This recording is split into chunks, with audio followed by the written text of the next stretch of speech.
Alright, welcome. So today we're going to do a pro forma on a property in Waldorf, Maryland. The data is coming straight from Zillow. Disclaimer, this is just for content creation, plug and play numbers. If you're an investor or uh, investor or property developer or any shape or form of trying to do this on your own, please consult to your own team. This is just for content creation. So let's begin. So first off, we're just going to go to Zillow. You can use any World Wide Web of a like Redfin or property research or to your even your real estate agent. So we're just gonna plug and play Waldorf, Maryland. Our pro forma. We're gonna do a uh, we're gonna do vacant land.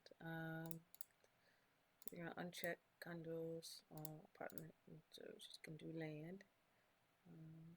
It's coming to pending, and let's see apply. Let's see. So we want to add some more filters here, just to kind of get. Let's see, a lot size no bigger than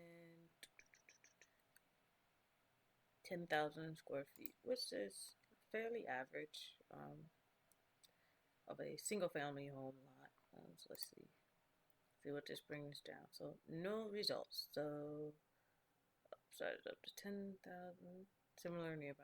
So this is in La Plata, Maryland, Echo Creek, Maryland. Um, so Waldorf is not the city. Let's try next city I want to try is Atlanta. Atlanta. Atlanta, Georgia. Let's see what happened with these same parameters. Searching for land development for a single family home. So we have land for 9,000 square feet, 20K.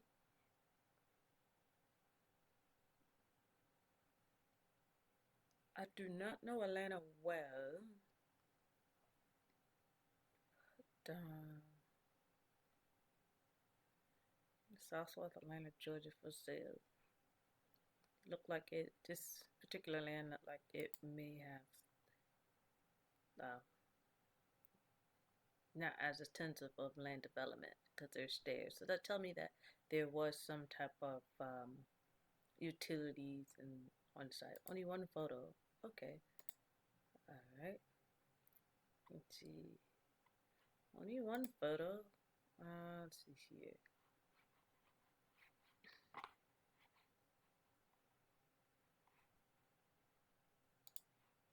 So let's check it out. So it says land lot for 85,000, 8,000 square feet, about 2,000 shy from what 10,000 of our standard. Residential lot, not a lot of information. What's special? Calling all builders and developers. Amazing buildable lot with all utilities in place from the previous property that was on the lot. Title is clear. That's a great thing. And ready to close with Shafriz and Dean LLC. Please contact such and such information. 54 days on Zillow. Um, so, I do not know this information, this area, but it's good that sewer is available and water. And let's see. So we're just gonna use this information. It's not a lot of information.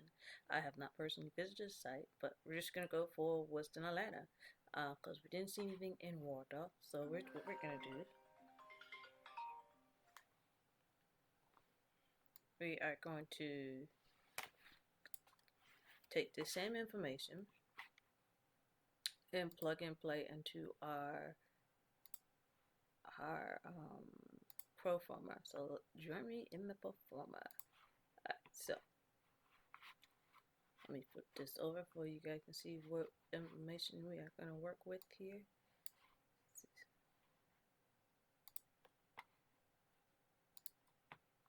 Alright, so as you guys can tell, so we are not in Waldorf anymore. We are now in Atlanta, Atlanta, Georgia. Alright, so acquisition of land would be on a plug and play 85,000. That is the selling point on Zillow. You know, I'm always a great negotiator. You can always negotiate some things. There is no building on the site, so just 85,000 for our first plug-in data. A contract with general contractor for a building. So since this is Atlanta, Georgia, 13 Southwest Atlanta, Georgia, this is what we're gonna do. We are actually gonna go back to Zillow, and this is where research development of the area that you are looking forward to building takes experience and time. So we're just gonna play around with this. So as we know, we want to build within this area. So if we want to build within this area, what we should do is go into our search queue, type in the address that we are looking for, and change our filter to not home, not land, but now to houses. And we want to keep our lot size about 10,000 square feet.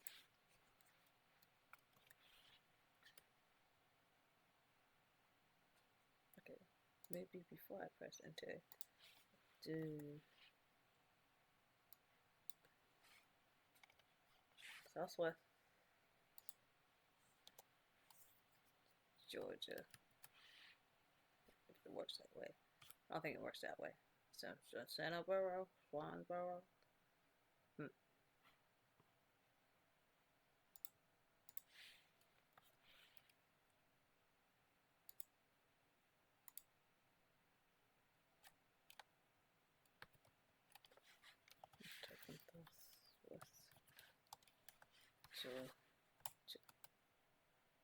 So that's South Atlanta, Georgia. Alright, so single family in Atlanta, Georgia, we are hitting about two results, 599 and 445. So what I'm going to do is basically take the average of these two. Let me pull out my calculator.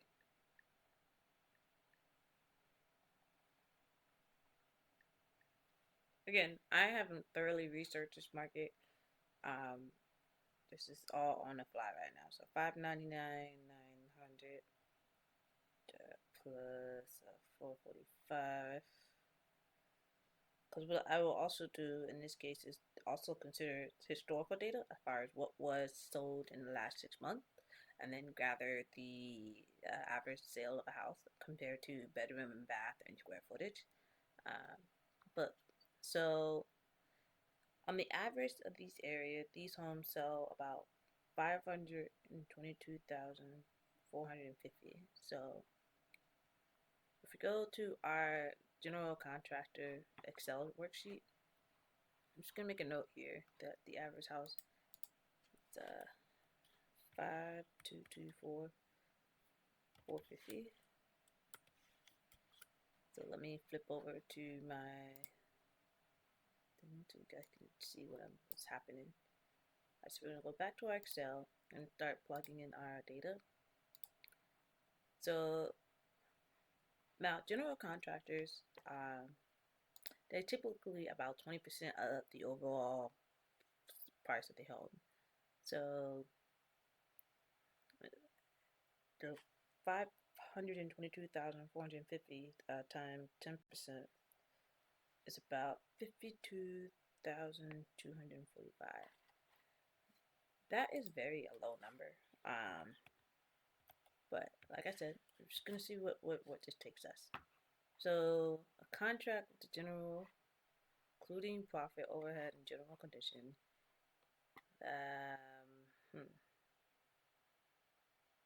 I said 10%, 20%. Let me go back.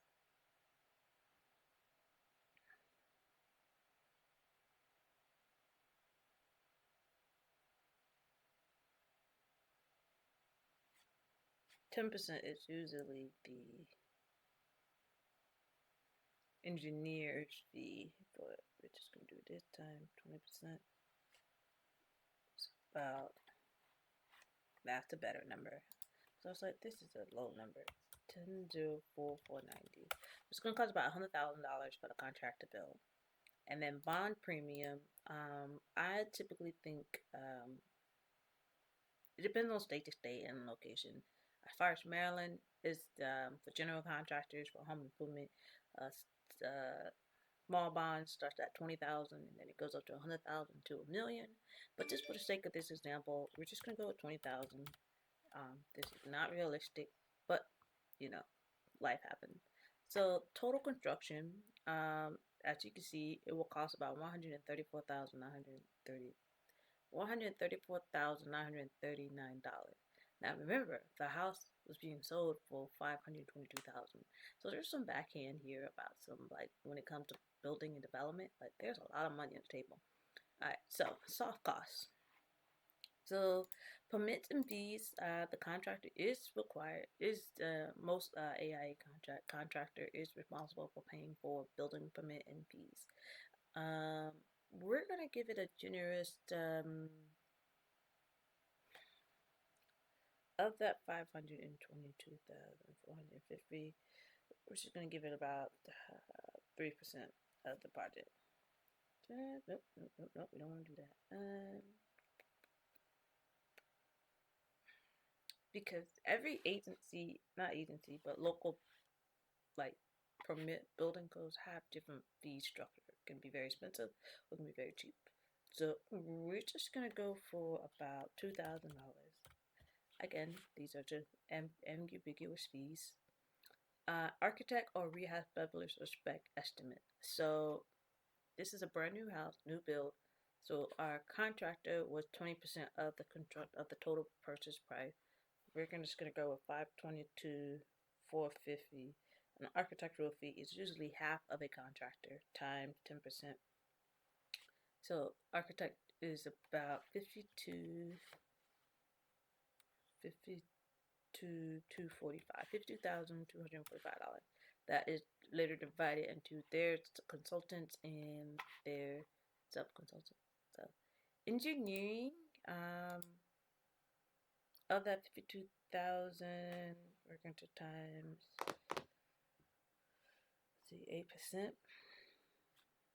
Let's see, engineering may cost about 4,179, which is damn. That's actually about fairly justified.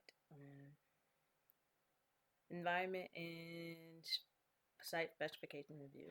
Environment and geotechnical engineering, that should be covered by the owner, never really by the architect or contractor, because from a liability standpoint, if the owner is the one who prepped the land or so, the owner cannot sue the architect or contractor for faulty land per se or unforeseen conditions.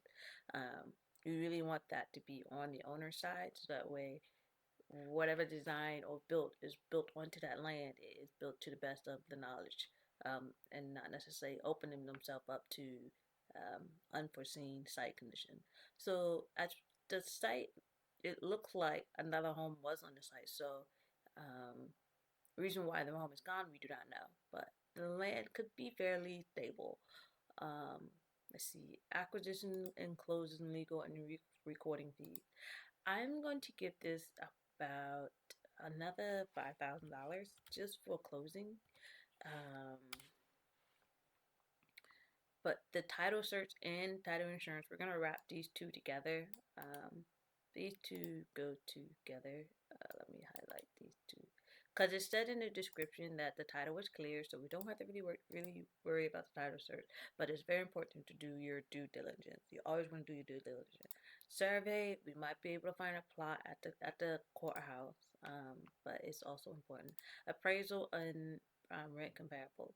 Um, we could do a land appraisal and take the equity out the land to help our build, but that is one route. But we're not going to do that this particular case. Builder's risk and casualty insurance. So builder's risk and insurance, that I would bundle that up as the overall umbrella of insurances. Insurances, I will say we're just gonna give it about for the sake of this project, this may be a high number, but $3,000.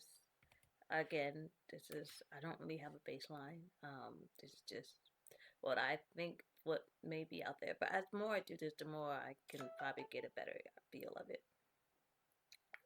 So then we have our real estate taxes, utilities, site security, ground maintenance, carrying costs. These are all great factors to think and consider when developing for your land, because it's not an overnight process. It's very much like a couple of months and maybe a year to actually turn things around.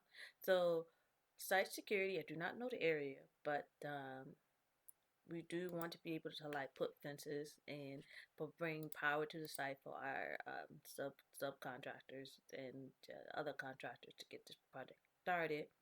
Furniture and fixtures. We are like, if I decide as a contractor to be at the site, on site to build, I think like a on site trailer, that will be something to consider in my overall general cost as a contractor. But right now, we're not going to put any data there. The only next field, the data that I would like to populate is, let's see, soft cost continuity. There's a lot of data that we did not account for, so I'm gonna actually bump this up to about 20%, just because there's some things we did not account for. And the developer fee, 15%, which is kind of reasonable as far as like the person who's going out to develop. Now, developer fee could be a lot lower. I'm actually gonna lower the developer fee only because we're not doing 10 houses and developing 40 like mini acres of land. This is one lot, one single family. So I'm gonna get the developer fee about 5%. I know, don't boo me, don't boo me, but this is just a single lot for the developer. If it was a much like a community of homes, then yes, I will bump up the fee. But just for example, just for a scenario, this is where we are. So the total development cost is $314,630. Now the house is being sold for, keep in mind, for $500,000. So there's about $200,000 room of profit and flexibility. So let's keep digging in. Let's see what's also happening. So there's another case of operation cost that we need to consider. But for the sake of this video, let's see. Let's go see if I have my, nope, we don't have my projections yet. Because the next thing is just the projection, if it's worth to go for it. The next 20-year projection, and then we have our operation. Now, this is where the fun gets into the detail of like putting this all together. I'm gonna delete that old information. So this is a single family home. We could rent out the single family home for other people to live in. We could also do a duplex or a fourplex or a triplex, and have each individual unit and still be covered by a home mortgage loan. So let's just take a look at our operation tab. I just want to see what's back here. I can't remember every single detail, but we're just gonna walk through it. So the number of units of this home, most of these homes is about 5 bedroom, 4 bedrooms. So we are going to do this number of bedrooms. We're just gonna give it 5 bedrooms. And if I choose to rent out the home, probably, now this is where I do not know this market very well, but I'm just gonna go with $3,000 in Atlanta, Georgia. And so if I were to rent out this 5 bedroom home for $3,000 for a family to move in all together, not necessarily room by room. I guess I could do room. Each room is its own rent, and then I, I figured something to think about, but we are not actually gonna jump in that category just yet. But we're just gonna plug and play. If the whole family were to rent this home for $3,000 a month of 5 bedrooms, the grossly is about $180,000 a year. Now, as we scroll down to our next vacancy, we're gonna give it a generous 5% vacancy. If the family decides to move out, and we're just trying to. Oh, sorry guys. If the family decides to move out and it's not completely occupied, there is the best way to handle risk is to manage it. So I'm just gonna, as much as we like to have 12 days out the year of full renters, 12 months out the year, sometimes life happens. So our effective income is about $167,000 a year if we were to rent this single family home in Southwest Atlanta, Georgia, based off the ambiguous numbers that I totally made up. So, now administrative, I think this part is really behind the developer side of a bigger property and selling multiple homes. So we're not going to touch too much about this administrative part, because it is a single family. It's a one family build. It's not going to take a intensive commercial and overhead and trying to get a house sold versus like a community home in a new development. So we're not going to mess with this part, nor with payroll, as far as having a developer team, and then maintenance. That is something I would like to put some numbers in, um, just because sometimes you may not necessarily get the home sold, turn around quickly. So I am a firm believer of fitting out the home. As far as when I say fit out, like staging. So I'm gonna give it a nice generous, because it is a 5 bedroom, a generous $5,000 um, staging when it comes to furniture and stuff. Uh, you can stage it however you want to see fit, but it's staging may not always cheap if you want to do it right. Pay the price, sell the house. But again, this is a very generous number. I don't think that is a fair number, but hey, I don't know everybody. I don't know everybody pocket. Security. Let's see. I want to put something for security. Just you know, when it comes to protecting your investment. So we're just gonna give it about 2,500. Again, I really do think that's a very low number for a home, and I do not know the area. Um, there's so many other fields that we're just gonna have to put a continuousy on. But I just wanted to play around with these numbers for today and see, total maintenance of about 7.5, operation, um, let's see, trash removal. If we decided to do like a HOA and kind of put in these other new things for multiple homes, these fields would be greatly beneficial to populate. But we're not. So real estate taxes and insurance. So this is a field that is very hard to populate just because I don't know the area, and I don't know where to start or to begin. So, but I'm gonna come back with another video and just see how does one go about finding that information. So let's see. Now we have, let's see, $500 per unit to cash flow before debt. Cash flow after debt is about $26,000. So protecting your investment costs money, and therefore, to make money, you have to spend money. So I have a 30-year estimate amortization rate of a home mortgage. An interest rate fluctuate, but I'm just gonna give it a generous 6%, because for a long time it has been 6%. Last time I checked, it was down to like 3%, 2%, but life happened. So, and I think it has increasingly increased over the past few years. But I'm just gonna give it a generous 6%. And so it's a portable debt on terms above. This figure is development budget, sources to use only. So we're looking at 1.8 million. I have to digest and figure out what is 1.8 million really entails and where that's coming from.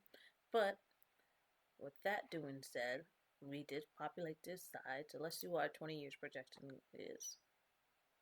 Now, we did not fill everything out, but this is what is coming out to be. So in year one, gross effective income. Effectively in year one, we should be pulling in, after building this house and renting it, $167,000 a year. Now, we did not populate every single field, but we did kind of, after all the expenses, we will take home pay of about 159 in the first year, and then let's go down 159, and then replacement reserve and debt service. Um, so anything that we owe as far as like loans and other information that is required to building this house, cash flow after debt, it's about $26,000, 167. So that is compared to all the hard work that you went into building this house for 500,000, contractor build for about 100,000, and your take home within the first year is about 25,000. Um, mm, mm, mm, I want to say not bad for a very first house, because in year 20, as time passed, and the property of the value does go up, and by year 20, the cash flow is over 100,000. So if you do this same house, say, 5 more times, that's about 500,000 within 20 years. So on a smaller scale for a single family home, one time build for the first year, bringing in about 25,000 is optimistic. Optimistic is very low. It's a lot of work, and but however, like I said, there are more numbers that we have to massage and consider. So let's go back to our pro forma to a development standpoint on whether what I consider buying this land for 85,000. So if I were to nudge this down, if I were to negotiate and say, hey, I did my pro forma and this is actually not beneficial. I'm actually losing money than making money within my first year. So could we buy this land now? This is just 10,000 square feet. Atlanta, Georgia, an area I do not know too well at the moment. But let's just say if you're that savvy, we just go for 15,000. Now, let's see. Contractor. Does that change our overall? So overall, it's about 241,000. The supportable debt is 1.8 million. I have to look at this value again. But overall, I think with 241,000 and then our debt for saving. I have to take a look at that. But overall, on this pro forma, I must say, for a house to be built for 500,000 and the total development cost is 241,000, that tells me that it is a. Let's do the math. If we sold the house for 522,450, and it costs us as a team development 241 and 130. That means there is $281,320 left on the table, which can be dispersed as profit and dispersed into equity into the next home. Not necessarily equity, but like there's room and money on the table as far as making money. So I will say, as a developer on this particular property, if it was sold for 15,000 and not necessarily for $85,000 for land, I would say is to go. So I will ask the developer to um, negotiate, bring the land acquisition cost down, and then it's a go. But if you bought it now at this price for 85,000 and it took the project to be built for 630, you are looking at 207, $820. So 207, so $200,000. So you would be going,